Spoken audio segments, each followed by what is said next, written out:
В Элисте пройдут 3 игрища мужчин. Центральный хурул Калмыкии «Золотая обитель Бутыши-Кемуни» возрождает древнюю айрат-калмыцкую традицию богатырских состязаний. Мероприятие приурочено и пройдет в преддверии священного месяца Урсар, месяца рождения, просветления и ухода в Махапаринирвану Будыши-Кемуни, который наши предки называли месяцем благих духовных заслуг.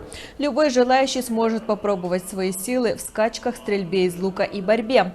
Зрелищные состязания состоятся уже в это воскресенье, 29 мая, на Одиноком Тополе. На место проведения турнира можно добраться как на собственном автомобиле, так и на общественном транспорте. Автобусы будут отправляться от центрального хурула.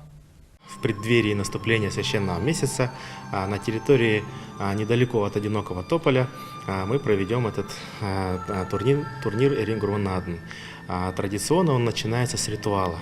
И в 9 часов утра на территории непосредственно возле Одинокого Тополя мы проведем ритуал. На этой же площадке будут и турнир по борьбе, недалеко турнир по стрельбе из лука и скачки на дистанцию 21 километр.